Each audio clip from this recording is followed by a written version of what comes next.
Supersonics Money Transfer has got you covered. With the largest payout network in the Gambia, you can now receive your monies anywhere you are, from Kartong to Koina, with less hassle. Yes! You can receive monies from your family and friends in UK, Europe, USA, Canada, Switzerland, and the rest of the world with our safe, secure, fast, and convenient service that offers you the largest selection of payout locations in the Gambia. Supersonics Money Transfer. We are currently in 34 African countries and counting, giving you quality money remittance services that are second to none. Visit the Google Play Store or the Apple Store today to download the Supersonics Money Transfer app and enjoy excellent money transfer services only with Supersonics. There you Pandari Mbay. Mak na ba mak yaayu ay da boss. Pandari Mbay ñaata mindeef la tour seen rongoñ. Pandari Mbay ñaata mindeef la uññi seen sutura ci àdduna. Pandari Mbay ñaata doomu aadama la yàq ci dunya. Lu ñu mënul mooy du sujud ñaari rakk chaque jour ku julli jéggal ko. ñaanal ko képp koo xam ne jote na ak yow nga jéggal ko te rabbi samaawaati rekk tax. Cey Afrika billaay ñun ñoo metti den dee toog la gëmloo suñ boppa dara te kenn mënut laa wax fu mu jógee. Askan wi génn leen ñu pengu jee fagar lu moo gan fa jooyaay mooy li ñuy ñu bari ñu ne pengu coronavirus bi dafay tax ba doo mën a am doom te amuñ ci benn firme kon fexe leen ngeen dem pengu ji pour aar seen boppa ak askan bi. fagar lu moo gan fa jooyaay mooy li ñuy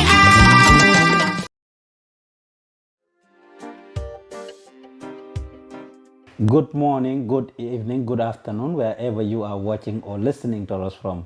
It's your favorite Nyohobai show coming your way from the Gambian Talents Television. And I'm your presenter, your host, Pa Usman Juf. And I have the pleasure to introduce my guest, Mr. Bruma Dibba. Welcome to the Nyohobai show. Thank you. Thank you very much, Mr. Juf.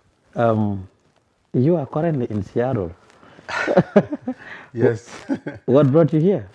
I actually came to visit family members, you know, in many places in America, and I intended to go back on the 30th of March, and I got stuck here due to coronavirus. And since then, I'm stuck here right now. We will come back to that, but for the sake of our audience who don't know who Bruma Dibba is, what can you tell us about yourself? My name is Bruma Dibba. I'm from Farafenye. In Farafenye, they call me Bruma Janke. Bruma Janke. Yes, I went to school I was born in 1960. I went to school in Farafenye until my secondary fourth. Then I moved to Nusrat High School in 1977.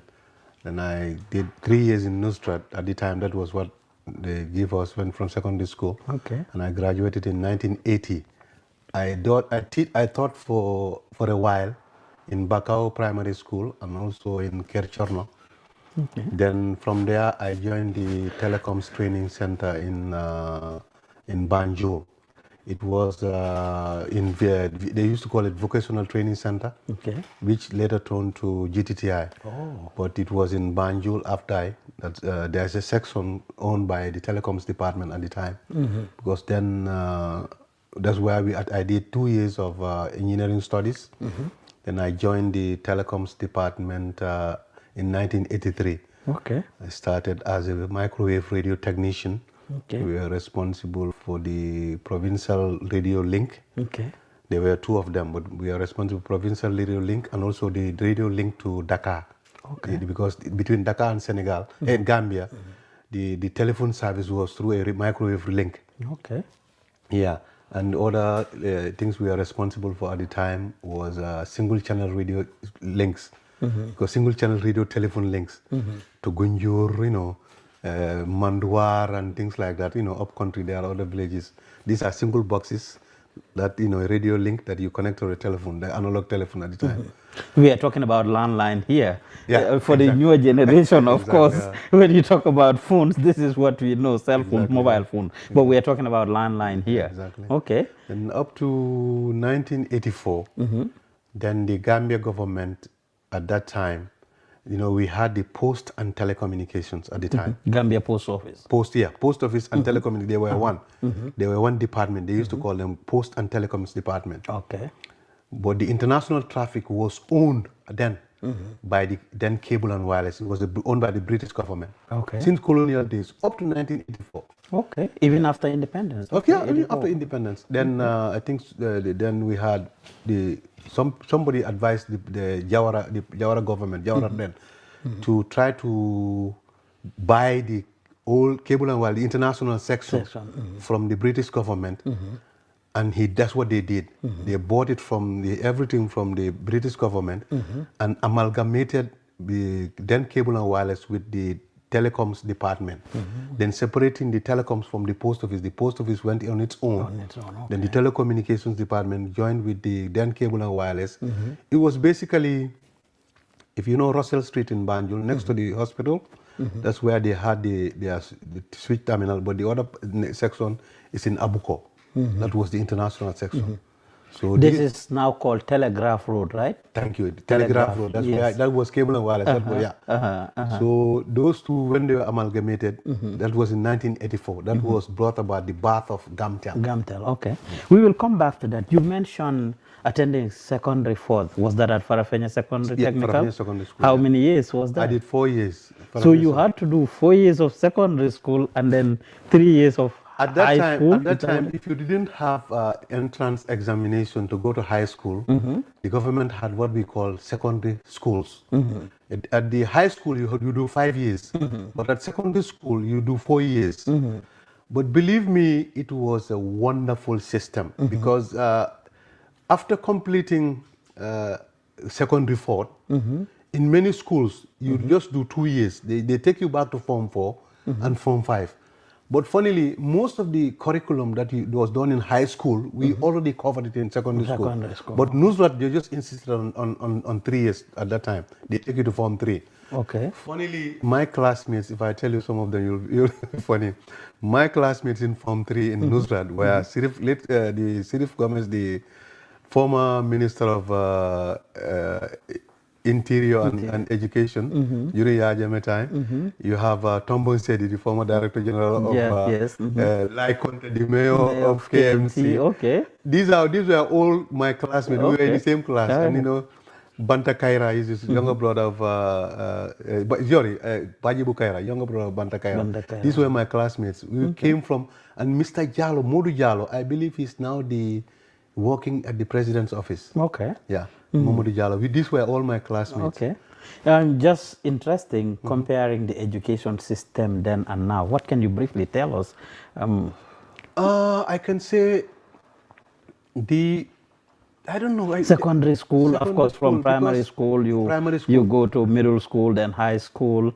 You know, we were better, I could say we were better prepared at that time. Maybe I don't know whether it's the methodology or the teachers, curriculum or something like that. But we were so well prepared because by the time we finished high school, we were ready. Most of us from high school straight away anywhere we go to university, and you can also work and like you were professionally ready to get in the system. Exactly. Because after the 2 years after doing my 2 years at the VTC. I went to the microwave section. We were working there. We started doing electronics repairs. Then in 1985, I was called into Mr. Bakar Njai's office. By the way, he's my hero. Bakar Njai, former Managing Director of Gamtel and Minister of Information Telecommunications. He's somebody who changed my life. He's somebody I don't know how to explain the kind of person. He's everything to me.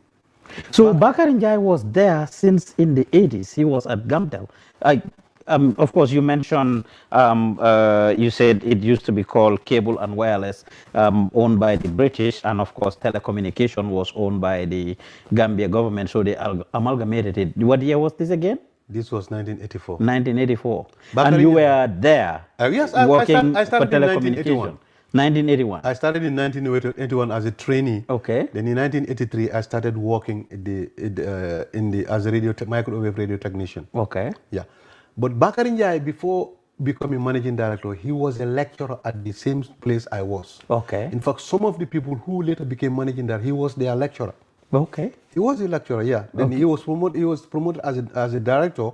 Then his assistant was Iliman Cham. Iliman is the person they call my boss because I was very close to Iliman. Iliman was one of the first graduates. In fact, he was the only graduate at the time. When we were starting Gamtel, Okay. Iliman Cham was the only graduate. Okay. From international, like Even abroad, he Bakarinja studied himself abroad. was not a graduate. Bakarinja HND. Honestly. Okay. Yeah. Okay. Yes. Nobody had a degree. Only Iliman had a degree. That's Okay. how we started. Let's talk about the amalgamation. So Gamtel, the government, Jawara was advised to buy cable and wireless from the British, and now amalgamated it, separated the post office from the telecommunication. Who were the people behind this? Who did he hire to actually run this project? Actually, that was the interesting part because when we were about to start, most people then never believed that it was going to work. And I could remember our first meeting. You know, if you know Russell Street, there was a tower. Telegraph, outside. still, We didn't even telegraph. have a meeting room. We had a meeting, general meeting outside. There was Mr. Bakarinya, he stood and he faced all of us. He told me, look, we are given a task to modernize telecommunications in the Gambia. But many people do not believe us. Why was that so? Because they thought maybe we are not educated or Gambians don't take anything seriously. Before then, there was this rice project called RDP. A lot of money was invested in it and it never went into, was not successful. So everybody was saying, RDP at Dahali Pachar. thank you.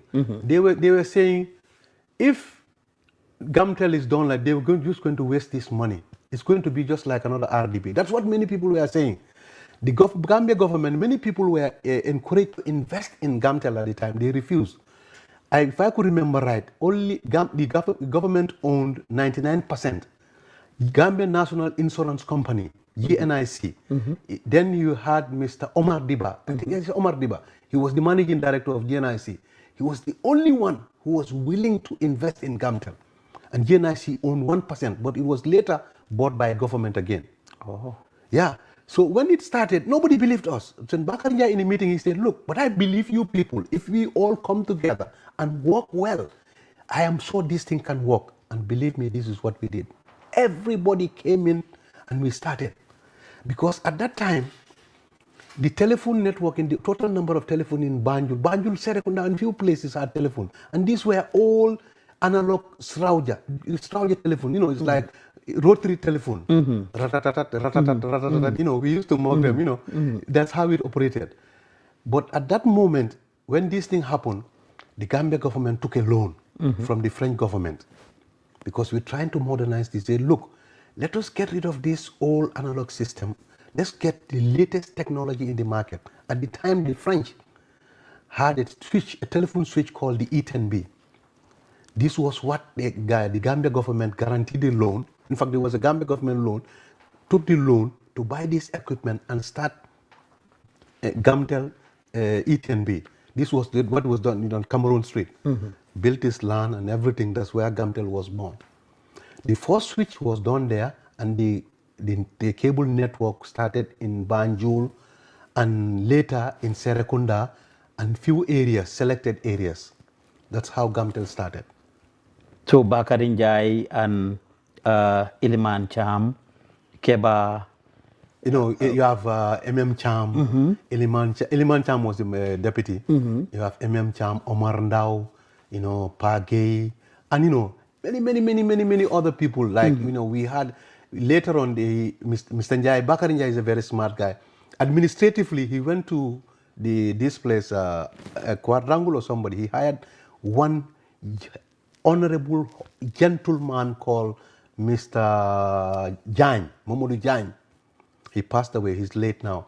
He took Mr. Jain is a perfect and proper administrator. He brought him as an administrative director, then later went and hired somebody else. Could remember Aliou Cisse as the finance director. Aliou was working for GUC at the time. But Bakari was very good in selecting people. He took the best. And somebody, I could remember there was this other guy, Usman Jala, he's also late. These are the kind of people he brought in. Usman was later the head of the procurement. And we had Fode Cisse, the late also, he was the younger brother of the late Sirif Cisse. Fode was head of marketing, but he later became the general manager of Gamtel. Okay, before his retirement. And you had somebody like, his assistant was Mr. Usman Sonko. And many wonderful, motivated, focused people. Local Gambians. Everybody, there was no outside, people you couldn't even understand. For years, I mean, we have heard, of course, during this time I was in Borno, I was young, but for years, we've heard that Gamtel was either number one or next to South Africa when it comes to telecommunication in Africa. Exactly. What went wrong? Because, when Gamtel started, Mr. Njai, Bakari Njai, this is what he told Jawara. He said, look, we need to train people. Yes, we need to train Gambians. Because we know right now only Iliman is a graduate. But the rest of these people, we have a school, let us train our people wherever necessary. He said, when we train, I believe this is how he put it. He said, when we train 100 people and 50 of them leave, we'll be only left with 50. But if we train 300, 400 people, minimum bachelors very well, if 300 people leave, we are still left with 300 people. And this is the case at Gamtel, even today. Gamtel has one of the most trained staff in the whole of the Gambia. Very, very, very, very, very highly trained people in Gambia. Okay, so what went wrong? Gamtel was doing well. Gamtel invested in the human resources. Okay. And this is where the national part comes in. And it's so vital. This is what so many people miss. Most people, I could remember during Gamtel days, people will get up on Sunday morning and go to work. They'll be there until 2 o'clock, just to realize that today is Sunday. Okay. You have to be motivated to do that. And this is how Bakari Njai does it. And during Gamtel days, what the government did was, they do what they call performance contract. They have criteria, they set criteria for us, like the quality of service, the quality of call, the number of drop calls. If you want to make a call and you drop a call, that is too bad for us. We try to avoid that. The number of lines we create, the number of lines we connect, the quality of service, and everything is monitored. In telecommunications, easy. You monitor all these things. These are all done by the International Telecommunication, ITU. They do all this. They know what everything is. And this was how they used to grade us. Even today you can do it. That's how they used to grade Gambia and South Africa. If you make an international call, the first time you went through, that's A. If you have to do it 3, 4, 5 times, then your quality is very poor. When you make a call and it drops, and the cost of the call, all of these together combined is what gives you a good quality telecommunications network. And during Bakari Njai's time, what most people don't know, the whole concept of Gamtel was to make money for the government. And Gamtel was making a lot of money for the Gambia government. A lot of money.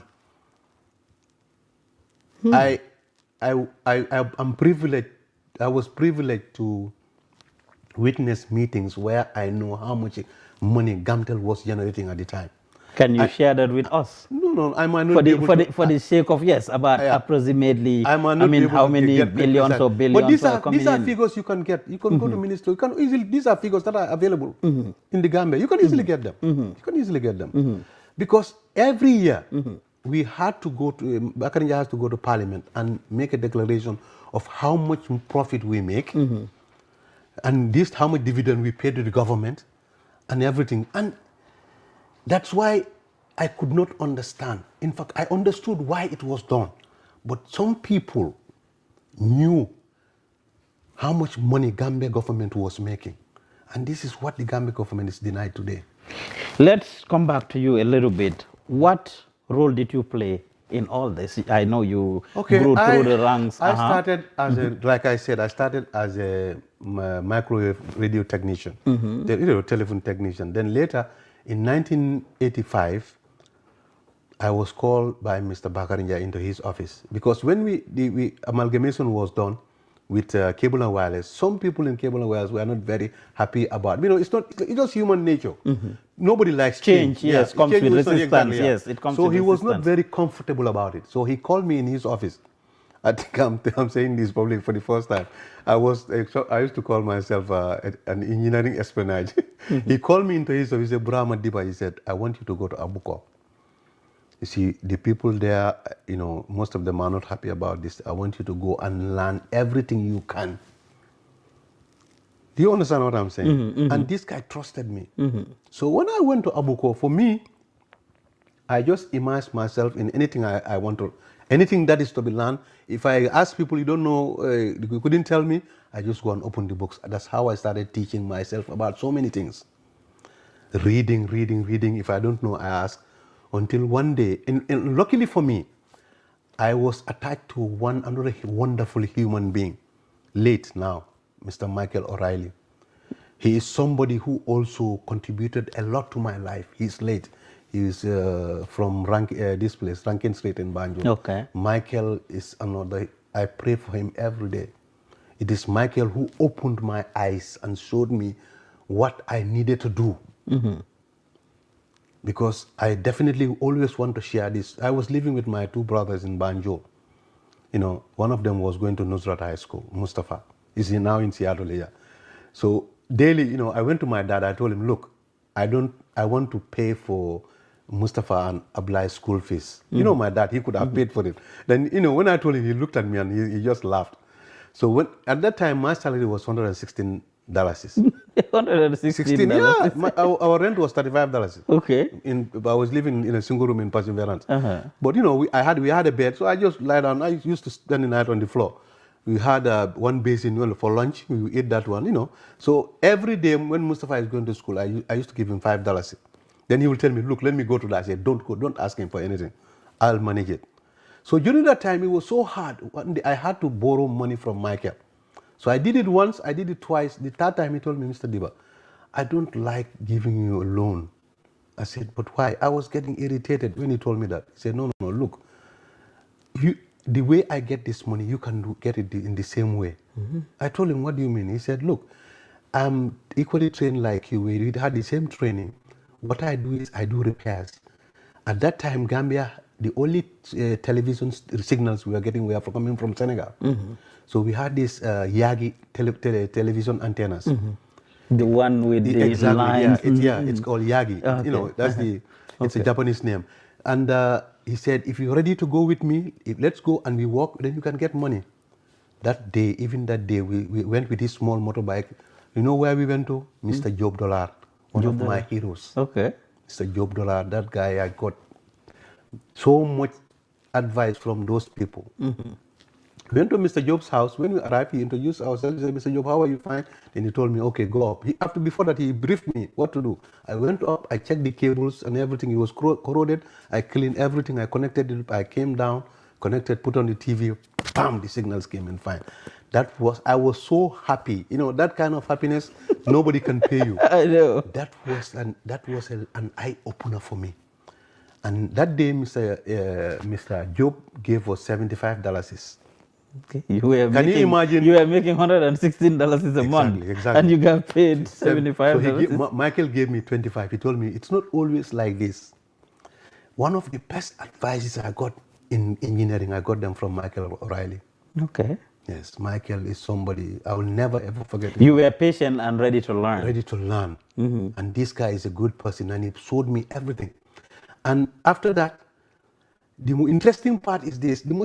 Anytime somebody calls Michael, and there were no cell phones at the time. Anytime you call Michael, we use the same telephone, he'll take the call and he tell me, look, let's do this.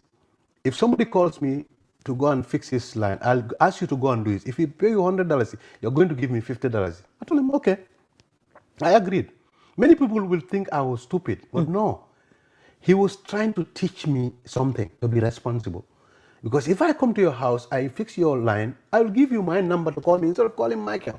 This was how I started building my own client base. Even spanners. He used to rent spanners to me. He did it once.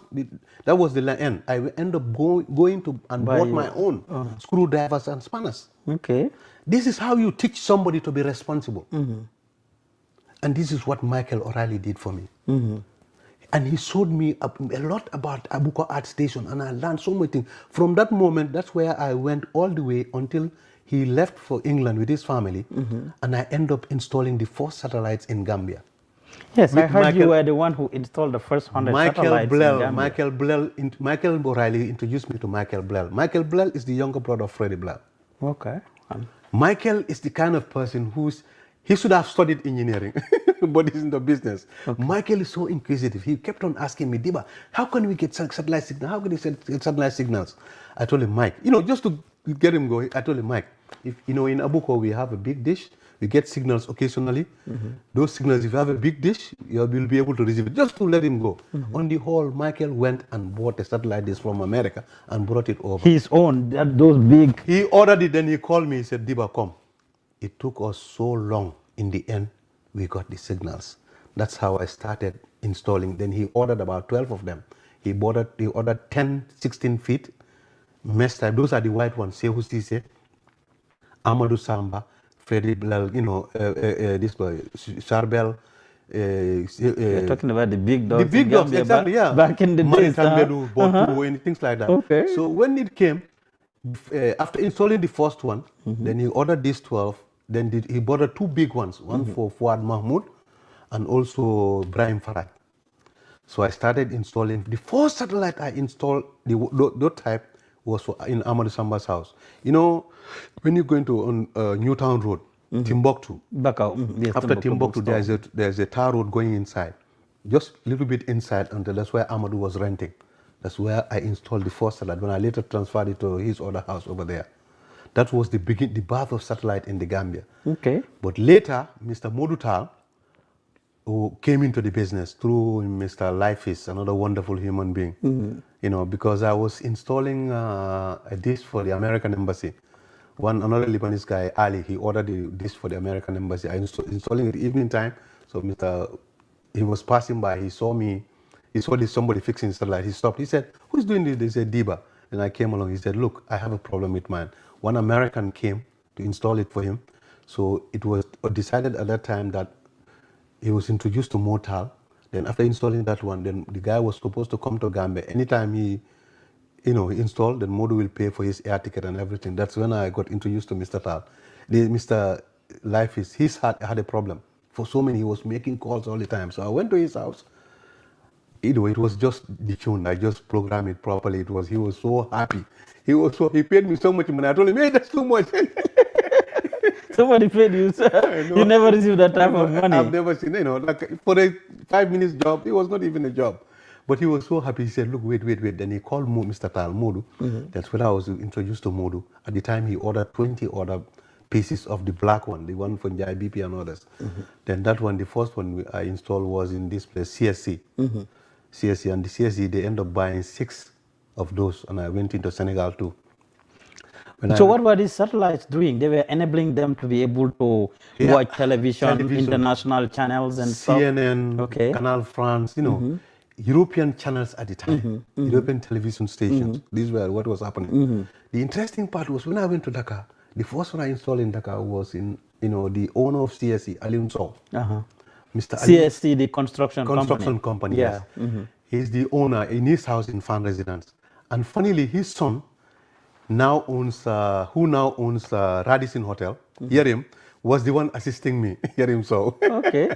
Then he studied computer science, in this place in Canada. He went back home, he was selling computers. So when I went there, I started, so he would ask me, where did you study this? I said, no, I didn't study it anywhere. But Gambians, for a long time, did not study a lot of the things that they did. Anywhere from what you're talking about, telecommunication, to even videography. You see a lot of young Gambians that are doing a lot of damage when it comes to their profession. And they never went outside of the country to study it anywhere. They just learn by passion, or they're passionate about it. And this still happens, In fact, that's what I try to tell people. If I had it my way, the best example I can give you is mechanics in Gambia, Senegal, and Africa. The best mechanics, they don't even know how to read and write. Yes. And these are the best mechanical engineers that we have. What do we need to do? Teach them to be literate and to let them through instruction. Modernize it. Exactly, that's all we need to do. But most of our leadership, they don't even consider this anything. Let me give you my case. After installing all those satellites, it was in 1995. Then I came to America to study in DeVry. DeVry University to study in electronic Georgia. engineering technology. Yes, to do a bachelor's in electronics engineering technology. In the beginning, they told us that the course was so difficult. It's like trying to drink from a fire hydrant. That's what they told us. I was nervous. I was saying, oh, hold on a minute. Because after 15 years completing high school, I said, oh God, I hope I will make it. Mr. Youth, amazingly, when we started going, the higher we go into the course, 6, 5, 5, 6, 7 semester, 8 semester, the easier it was for me. We went to the point, one of our professors, Rodriguez, when any moment I started talking, he said, no, Dibba, you keep quiet, you know everything. Because he's talking about things that I worked on, things that I read and knew and fixed on my own. He's trying to teach me things like that. And this is the case with Gambia. We need to look at our education system. At some point, honestly, I thought it was a waste of money for me to come to DeVry. You know the things I learned in DeVry? Psychology, sociology, English language. Not more or less connected to your field. Not the actual engineering. This course subject was like almost, I'm telling you, over 80% of what they were trying your electives, I already knew it.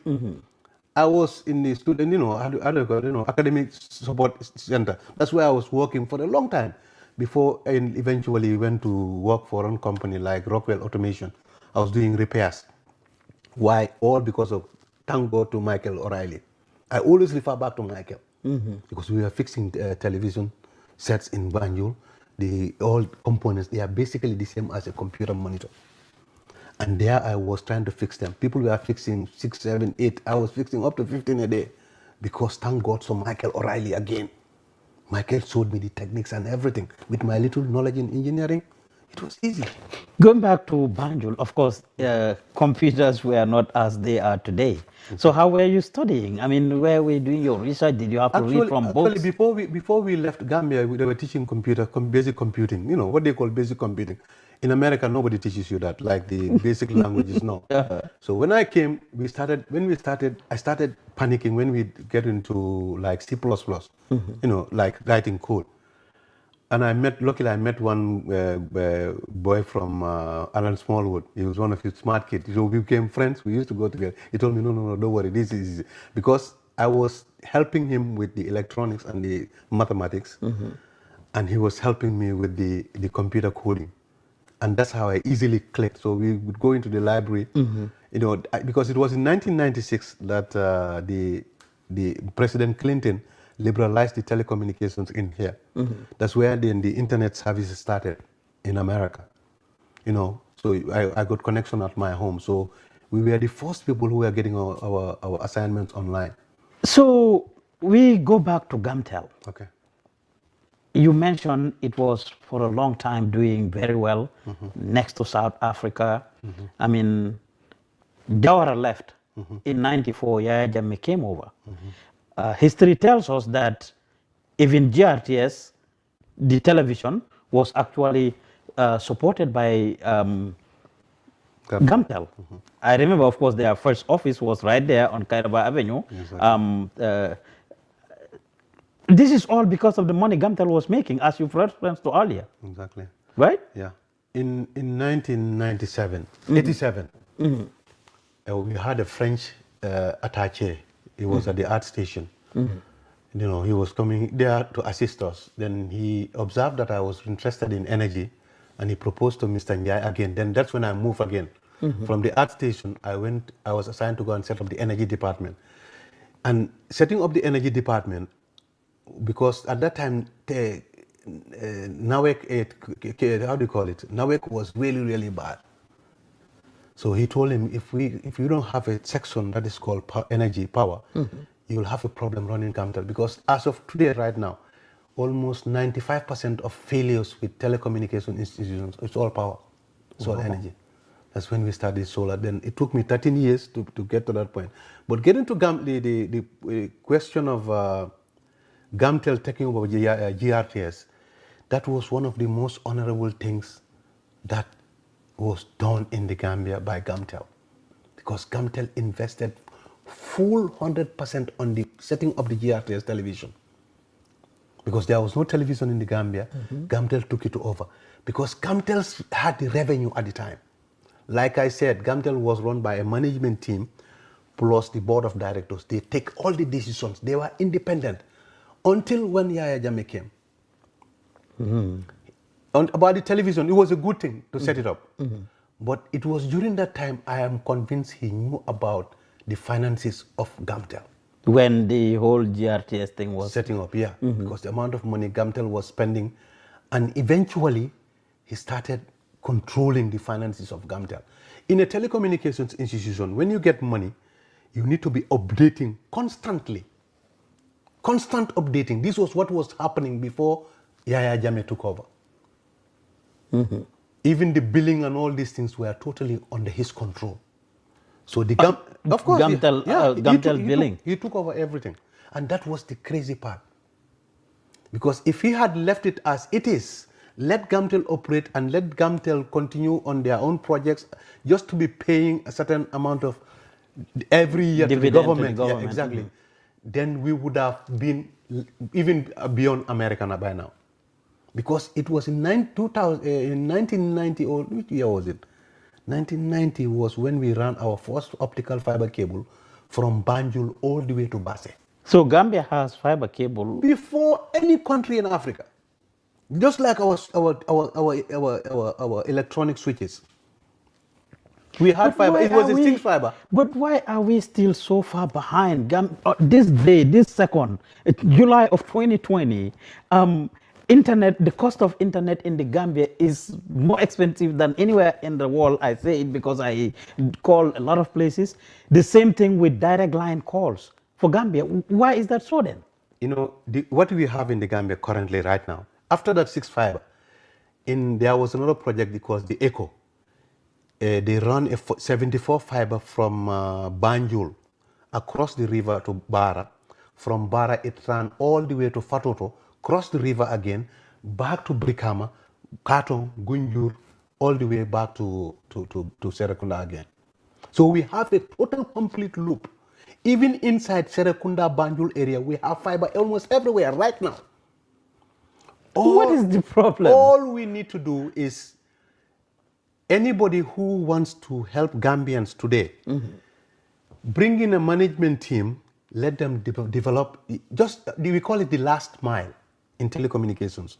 The last mile is from the main fiber into people's houses. And today, as we start today, you can, the last time I checked, there's a company here in Seattle. You can use one strand of fiber. You know, I told you they have 74 fiber running. You can use one strand of fiber, go into an area like this, you connect 93 houses on that single fiber. And you can get a speed of 1 gigabyte, 10 gigabytes, up to 100 gigabytes with one strand of fiber. So in other words, when you go to Burusubi, for example, you look at a strategic location, 96 compounds, I think it's even more than that. With one single strand, you can supply everybody in that neighborhood with fiber.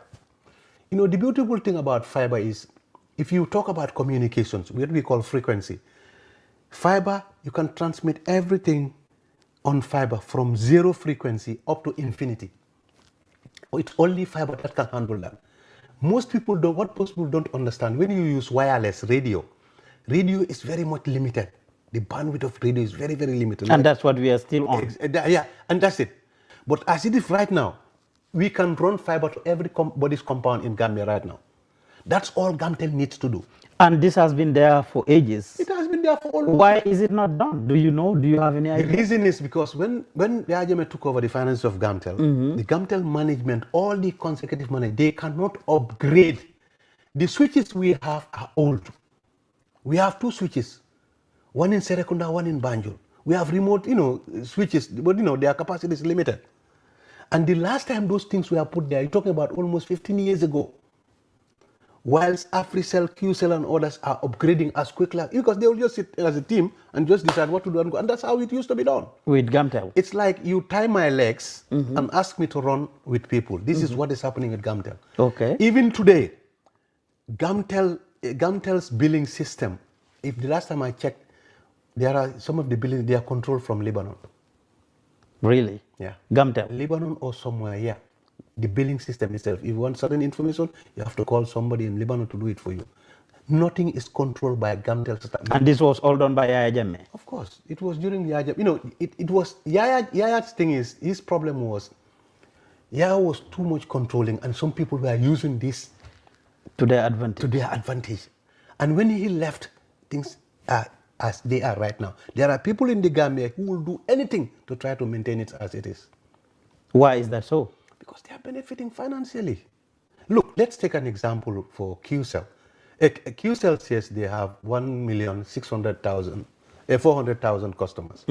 AfriCell says they have, I mean, these are their own words. That's what they advertise on the billboards. AfriCell said they have 1,600,000 customers. If you combine those two, how many customers are those? That's 3 million customers. Now, when you go to the Gambia, you make a call. I'm not talking about internet or other cellular services. Let's look at only voice calls. How much do you spend on a daily on a voice call? Everybody with a telephone in the Gambia, on the average, if we average it, everybody spends minimum $20. Am I wrong or right? It's something, it would sound very close to it, yeah. Anybody you ask in Gambia, how many do you spend on telephone? They will tell you at least $20. If you multiply $20 by 3 million, that is $60 million a day. Multiply that by 30, that is $1.6 billion. I'm not saying we stop private companies, no. You know. Now, the coming of those private companies, then do you think Yaya Jammeh had any hand in that? Of course, he had to have a hand in that. You know, AfriCell came first, right? AfriCell came first. At the time, Gambia was #1 in the world. But if you look at telecom service in the Gambia now, it is what we call CDRs. You know, CDRs these are the things you use for metering. For example, your line. I can regulate how quickly and how slowly your rate of charges would go. You understand? But who controls that? Who knows what's... Pura? Do they even know what cities are? Do they know what it is? Because how many times you see people walking into AfriCell complaining about the cheating, they are being cheated? If Pura could have done something, wouldn't they do anything? But those people, they don't even know what's going on. The people in Pura, I don't think they really understand what's going on. You see, you need people Gambians who really understand what's going in there. But even that, the most dangerous part of what is happening in Gambia is our gateway. If you go to any country, any standard organized country, the gateway is controlled by the government. So that you can control and know the traffic going in and coming in. The type of traffic that is going on. If Mr. Youve, look at the banking system today. All our banking transactions are done online. Don't you think we should be the one controlling that? Yes. But AfriCell, QCell, and all these people, they have access to the gateway. They go in and out anyhow they want. Nobody knows what they are doing. And in your perspective, that's wrong. In America here, how did the American government know that the Russians were interfering with the election? Because AT&T, all this, you have FBI, CIA agents sitting over there, technicians, engineers who know and monitor things. This is the security of the United States. But do we have that in the Gambia? No, we don't. But when you talk to certain people, they'll tell you, no, we need to privatization. It's good. Good for who? You are touching a very sensitive... No, we talk about 1.6 billion a month. Let's imagine, for example, if the Gambia government today, if Barrow decides to, Barrow has, let's say, 600 or 800 million a month from telecommunications. And this is money from my pocket, your pocket, my mother's pocket, and it is from the local people.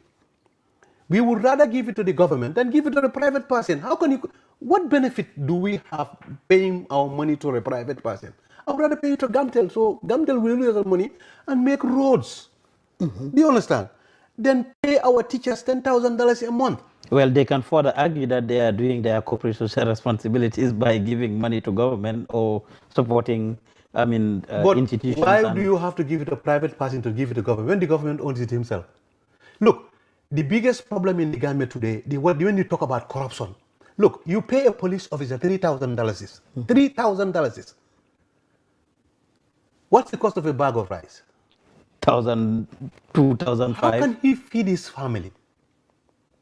It's not possible for a police officer, a teacher. How do they feed their family? What's your workforce? The highest paid, a permanent secretary, you're paying a permanent secretary $10,000. That is $200 US. Now, somebody comes and offer you 150. How many people will be able to say no? My friend, let us be reasonable. Our government has to have a source of income. And the telecommunications, it was set up by the government. Before somebody else benefits, why not the government benefits and pays and build our roads? Look at how much loan the Gambia government is taking right now. We are taking loan from all over the place. Telecommunications is ours. Originally, it was set up to give money to the government. Now so you're telling me that Yaya Jammeh most likely has a hand in those private telecommunications. Look at the Jammeh Commission. What did we learn from the Jammeh Commission? Jammeh had in social security. So do you expect a telecoms company like AfriCell to come and set up for free in Gambia working on their own like that? Just, my friend, but he's no longer in the country, so you want to tell me he's still benefiting from Equatorial Guinea, from Malabo? I don't know, but people say things, but just think about it. Just think about it. Or did his share go to Barrow? Exactly. Who knows? Maybe. Did his share go to Barrow? Is Barrow the new shareholder of... Look, the way things are, the problem with Mr. Barrow is we had so much hope in this guy. I voted for him. I voted for Barrow. Oh, we had high hopes. Man, but honestly, the way things are going, everybody's really disappointed. Honestly, really, really disappointed with what is going on because, oh man, we had so much hope. We had so much hope in this man. Before we go to Barrow, I'm interested in this AfriCell, QCell, and all these private telecommunication companies that are like handling this telecommunication. So do you think it is too late for Gamtel to... Because Gamtel seems to be dead. See, these telephone companies are really ahead. You don't even have to stop them. You don't even have to take them over. Okay. What you do is empower Gamtel. How do you empower Gamtel? You have to look for money right now and develop the network. Okay. In America here, we are right now on Wi-Fi. That Wi-Fi is either connected in copper, ADSL, or on a fiber modem. When you have a fiber modem, for everybody, let's say how many households are in the Gambia? Let's say 200,000 households in the Gambia. Even if every one of them pay $1,000, how much is that a month? How much is that? That's a lot of money. 1,000 by 200,000. That's in the millions anyway. 200 million or something like that. No, yeah, it's about 200. Yeah, exactly. $200 million or a day. thereabout. Gamtel can have that money, 200 million. Wow. Only from Wi-Fi, and that is not where the actual money is. In today's world, in the internet, it's content that is paid, advertisements. If Gamtel can go to anybody in America or anywhere in the world, say, look, I have this amount of customers on my network, and they can prove it. You can show them amount of, and this is what is being done here. Xfinity and all these other service providers, that's what they do. They can tell you, look, I have this amount of customers online. In a household, this amount of people in a household, I have about this amount of millions of people who watch it. That's where the companies are paid. That's where Gamtel will be paid. Gamtel wouldn't worry about you making a call, a Wi-Fi call and things like that. Just give Gamtel the chance to compete against these people. Honestly, they will all close. The people you mentioned, the Ilimans, the Bakarinjais and others that set up Gamtel, are they all still there? They are alive and kicking. But the question is, why are they not involved in the running of Gamtel in telecommunications? Not a single one of them is involved. Bakari was involved though until, like, he rose through the ranks till the let's forget position of a minister. Let's forget about Yaya Jammeh. Let's start with Adama Barrow. Adama Barrow should know that it was Bakari Njai who started Gamtel, Iliman Chams. These are people, they are not old, they are there. You don't have to bring them to run Gamtel, no. We have young people who are highly trained all over the United States. If you search, you will see them. In Seattle, how many kids I know a lot who of are working, in America, in Atlanta, in England. AT&T, yes. T-Mobile, Sprint, Singular Bring Wireless. them back home. Say, look, let's set this up. They will come. They will come and set up everything. With the modern all you technology. need to do with Bakari and others, they don't even have to be in the board. They don't just come over there and guide these people with their experiences and things like that. But in telecommunications, these are the pioneers. They spend their entire life building this company. And they are never ever mentioned in telecommunications these days. Why? Why? At least even for nothing, you honor them for what they did. I don't see any human being in this country who did more in Gambia than those people.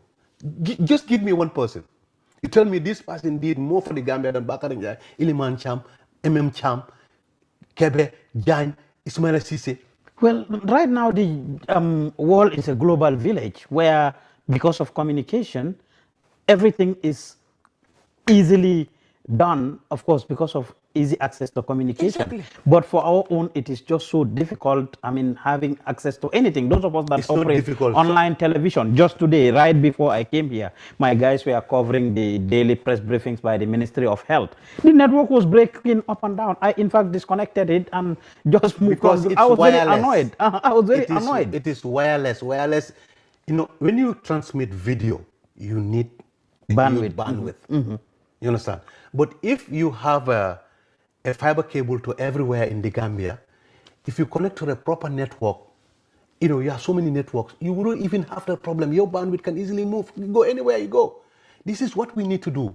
What we need to do is Gamtel needs money to expand its network. Make trenches, lay pipes to people's houses. It's already there.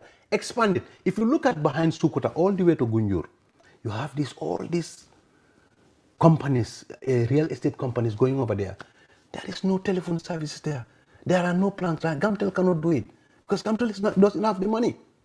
Now you're making me think outside of the box, even with the security risk involved in having all these private companies who are not 100% owned by Gambians, or Gambians own a small token of it. We have several evidences. The Africell, obviously, we all know it's owned by the NARS. The same thing, QCell, we know, has Mohammed Jah has a small share of it.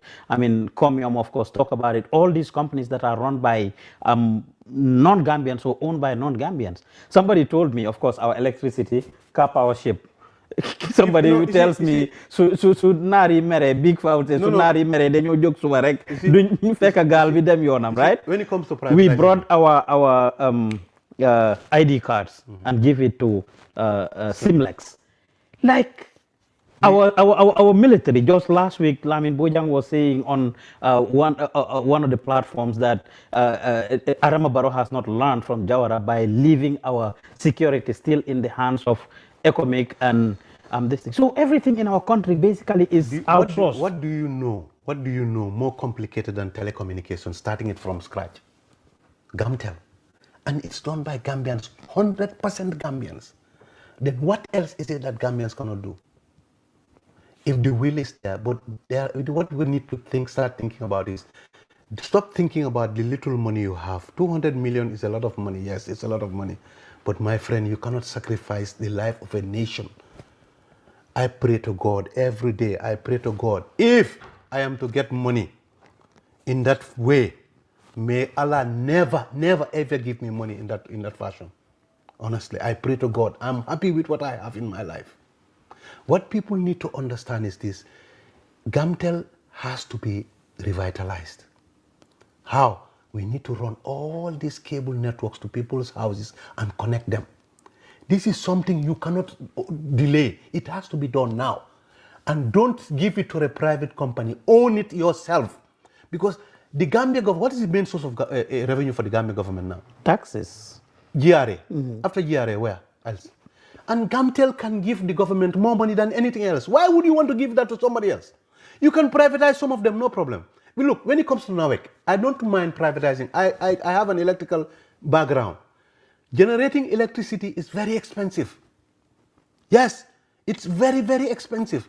Take your generator at your house, for example. If you want to run your generator 24 hours, how much money do you have to spend? Yes, on fuel and everything. Exactly. So, and electricity like that. So if somebody wants to sell you electricity, like the case of Senegal, I will buy electricity from Senegal. You know why? Senegal sells electricity to NAWEC for, I think, $7 per kilowatt hour. NAWEC sells it for $11 per kilowatt hour. You are getting $4 per kilowatt for generating nothing. That is free money. I will do that. Even car power, if they are giving it to me even $8, I'll buy it. I don't have to worry about maintenance. I don't have to fuel and nothing like that. But telecommunications, nobody gives you telecoms. Lebanon has, I think, 4 telecommunications operators. I believe 3 or something like that. It's all owned by the Ministry of Communications. The government of Lebanon. Yes. And we took our, we can privatize. I have no problem with privatizing. But taking everything and giving to foreigners. But China is controlled 100% by the government. QCell originally was Chinese, Huawei is involved in it. But when you go to China, you think you will set up telecoms in China? Will the Chinese allow you to do that? Anybody just comes to Gambia and set up any type of business and sell dreams to all our governments, because and what people the do amount of money they will tell our government, and then this is how it starts. Look, bring it over. You'll give me certain shares, and I'll give you. That's it. People don't think about the repercussion and the effect. No, on the public. They only worry about how much money. Okay, you can be rich. You can have 300. You can have $1 billion. Yeah, but that's only you at the expense of the country. My friend, we need to start thinking twice. If QCell, AfriCell, Comium, when they make, let's say, $3 billion in Dalasi, it's foreign Dalasi currency. That Dalasi currency, they don't have no use for it. They have to change that Dalasi currency into foreign currency to be able to ship it out. Because it's illegal. It's legal. They're not doing anything illegal. It's legal for them to do that. And that's why you have all these forex bureaus in Gambia. Most of them are working for AfriCell, Comium, and QCell. And now, AfriCell, QCell, they didn't do anything wrong. Look, if somebody gives me an opportunity, I'll take it. But what effect is it having on the Dalasi? The demand, that's why the Dalasi is flying now, is about 50, inflation. Yeah, exactly. But if Gambia government owned all that billions, for example, let's say half of it, let's say Gambia government owns 2 billion of that money, Gambia government doesn't have any need to change that Dalasi to foreign exchange. Exactly. It will bring the stability of the Dalasi. I'm not an economist, but this is something I know. I know it's going to happen. It's going to help our currency in that way. We've been on for about an hour. Now, where do we start to revitalize Gamtel, in your view? Look for improve the management team and set up a very good, meaningful board of directors. Are you telling me the ones that are there? I don't even know who are there. When did you leave Gamtel, by the way? I left Gamtel because I was the regional manager regional manager for Western Division. Okay. I started a project in Brikama, Jeddah. With my team, we did about 1,800 lines in Brikama, Jeddah telephone area. Lines. Yeah, telephone lines. We were trying to put 3 cabinets, but I was only able to do 1 cabinet. And Kabafita too, we did about 100 and something lines in that area because we had a lot of, where Jar Oil is, there were so many mixed up wires, so we had to bring them all down, put everything on the ground. Nyambai and others, and Brusubi. We did, Brusubi, Brufut area, Ransom, and, Gunjur, Katong. I was trying to do so many things, and people were like, Brahma doesn't plan, he's just trying to do it. They were fighting me day in and out. Honestly, because some of them, all they were interested in is to give out contracts so that the contractors will give them some money. I go there myself with my car. I do it myself with my people. Sometimes there was a moment I had $25,000 impress. That was what I was using to dig the ground. What I do is I call these petty contractors and tell them, look, I have this number of kilometers to dig. You guys dig it for me. They were paying them, I think, $6. I told that's too small. So myself and Babukar Sanyang, he was then the director of planning. I told him, Babukar, let's try to improve this. This is too small for them. So I was using my impress to pay the contractors to dig the ground, and I just asked them to bring me a receipt, and I used this to replenish. So somehow most people didn't like the way I was going. They convinced the managing director. He removed me over there. So when he removed me, he brought in another person because we had a lot of things. We were over to the airport. This guy came and started bringing lines down in the airport and just messed everything up. That's how Yaya Jammeh fired that man, MD. So I was brought back to Brikama again, just to, again, they privatized Gamtel at the time to not Sprint, what's the name of the? Singular? No, there was this company, this T-Mobile? Lebanese company that took over Gamtel. Okay. That was the last straw for me. We wanted to do something. I couldn't get even cables to go and work on people's line, even simple things. Babukar Sanyang was the director of network at the time.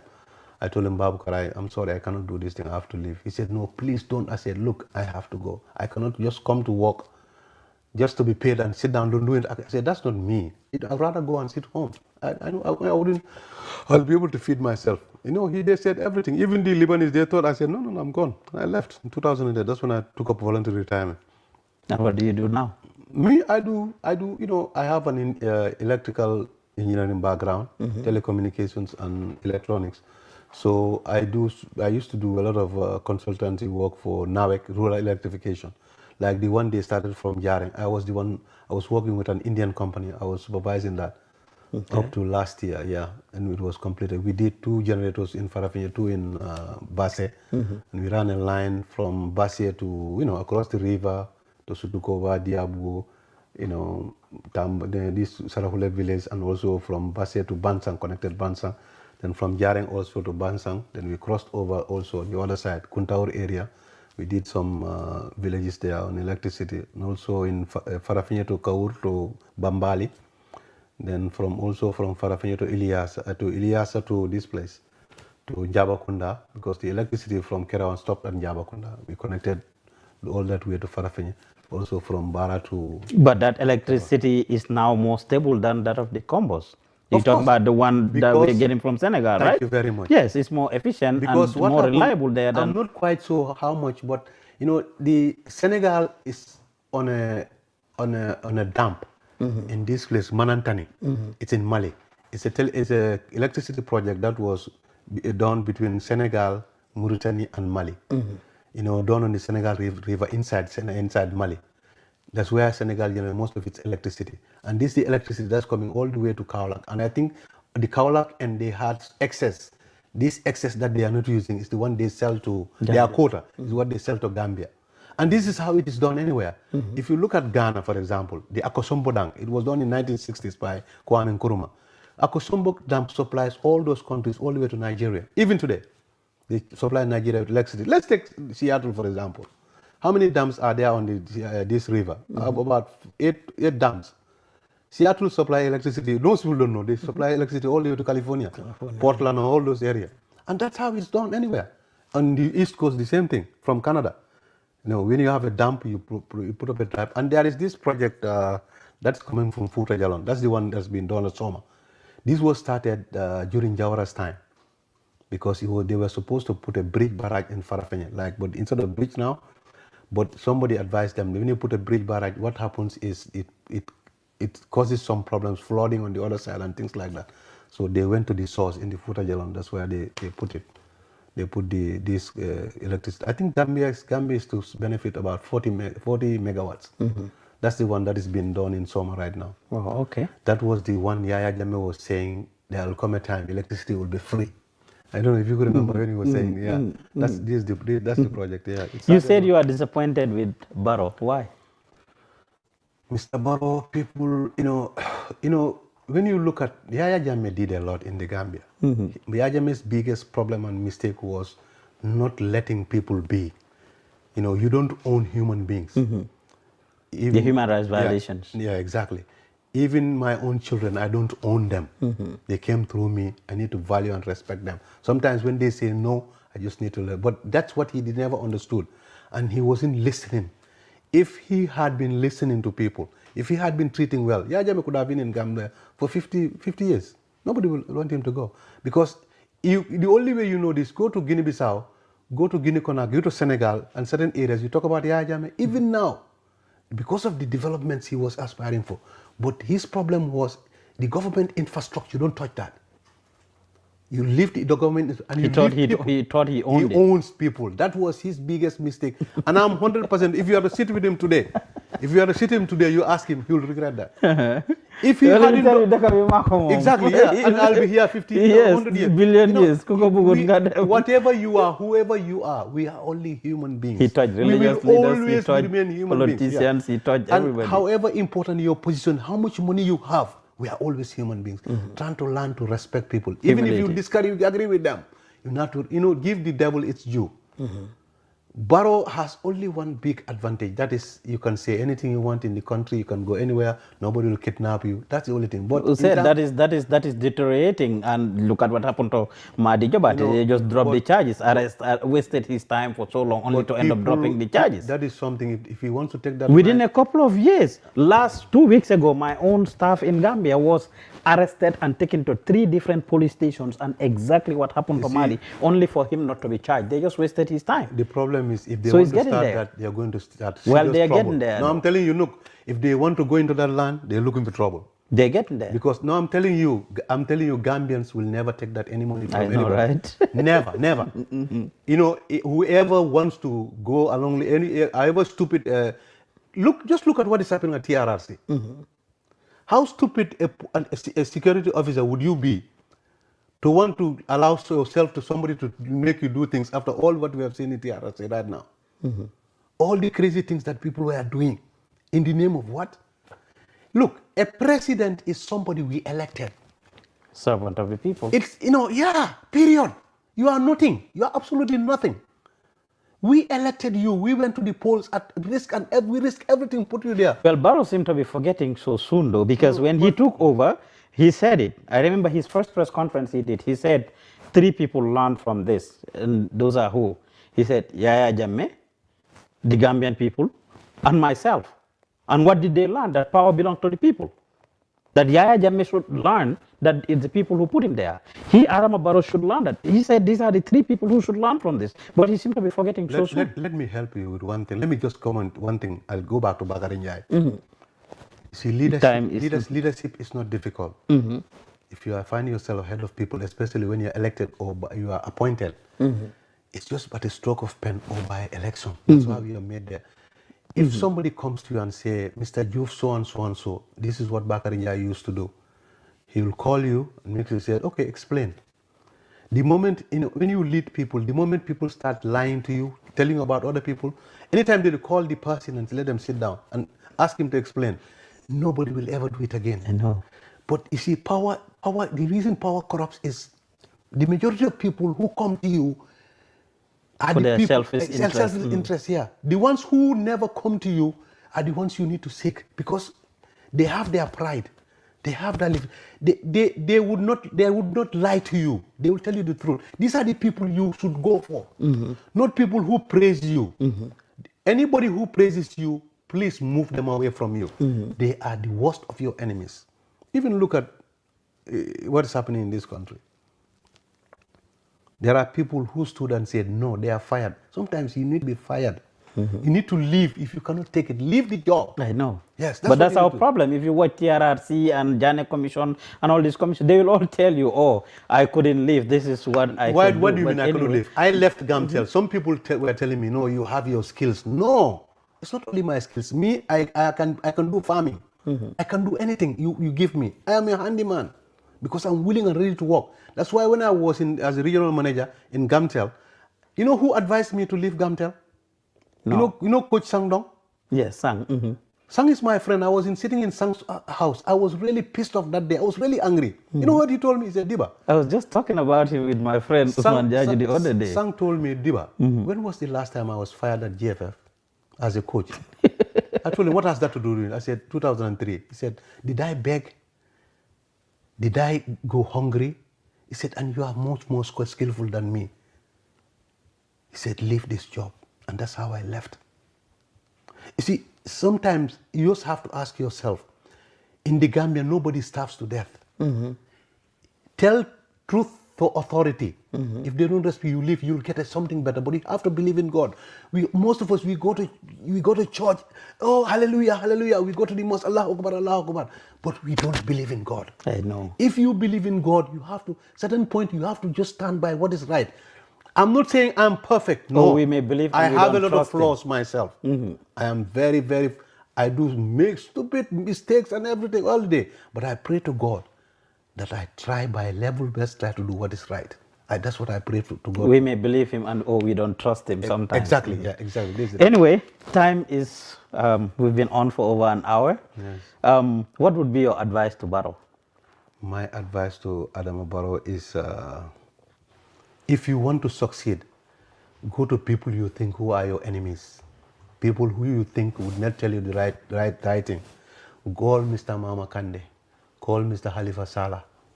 Call people who criticize you every day on social media. Call them. Let them tell. You don't have to take what they say, but listen to them. Believe me, you will never make a mistake. But if you try to listen to people who are around you, hey, this, that, and that, and that, they'll put you into a mess and nobody will be able to help you. Honestly, look at how many people who are complaining. Yaya Jammeh. Yaya Jammeh didn't do everything. We now know that.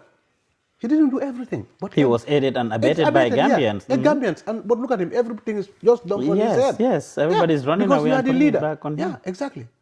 So the best thing is listen to people. Listen to people.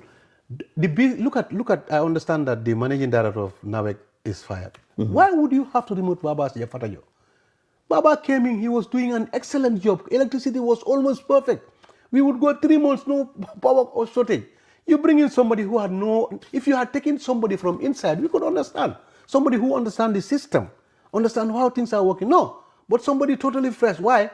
Somebody wanted him to be there. But look at the mess that is going on. You know, it's so sad. This is the thing. You know, Barrow could have it so easy, even with the little time left. He needs to think outside the box. Don't let people around you dictate what you do. But that's what they're paid for, though. He has how many advisors and stuff. You know, I'll tell you this. You know, Jawara had advisors, but most of Jawara's best advisors were not in the State House. These are people who sit in Bantabas. You know, we go to this whole by Jigeweli. He listens to everybody. Leadership, it's about encompassing everybody. You don't have to want to hear what I say. When you find yourself ahead of people, if you could I'll say this manenga. Ni ulo ba ni sulo bombo for ulo le wong. So bote buki for bola. Okay. It's that simple. And the fact that you want to be leading people, you would never have it as you want. Your way, 100%. People will say everything. And look at our recent leaders. Look at Obama. People will stand there and call him names. He'll say, okay, come, we'll call you. That is what leadership is about. You have to bring yourself down to earth. I tell people this. I always like to lie down on the ground because you never fall down when you're on the ground. And that's what leadership asks for. If you find yourself ahead of people, I could remember Bakari Njai, the people who were totally against him are the people he will concentrate on and give them very good things. I learned this from Bakari Njai. And he told me once, he said, Dibba, be careful of people who are under you. These are your problem. Don't worry about the ones ahead of you. That's why when I used to quarrel with him, people thought I was crazy. But he was the one who advised me about that. Be careful of people under you. These are the people you are responsible for. And even the Quran or even the Bible or whatever you call it, the people under you are the ones God will ask you. What did you do for them? Not what did they do for you. No, what did you do for them? Leadership is all about the people, not you, me, or no. Or my friends or no. Thank you very much. It was a pleasure talking to you. Corona period. We would certainly say, well, you're right. It is an interesting interview, but we must cut it there. Lu neex du doy, dañ koy dog ba beneen yoon. I hope President Barrow listens. I hope he hears this message. I hope the government of the Gambia considers what he said about Gamtel and also, most importantly, the security of our country. Let's look at it. I've said it. SIMLEX, our national identification document, our national document, database controlled by, yes, database controlled by a foreign company. Telecommunication controlled by foreigners. Security under ECOMIC. You name it. Almost every important sector of our country is controlled by foreigners. Food for thought. President Barrow and your government, think about this. Nyoho Bai Shola won till we come your way next time. Pa Usman Diouf, bye bye.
If you want to receive monies from UK, Europe, USA, Canada, Switzerland, and the rest of the world, Supersonics Money Transfer has got you covered. With the largest payout network in the Gambia, you can now receive your monies anywhere you are, from Kartong to Koina, with less hassle. Yes! You can receive monies from your family and friends in UK, Europe, USA, Canada, Switzerland, and the rest of the world with our safe, secure, fast, and convenient service that offers you the largest selection of payout locations in the Gambia.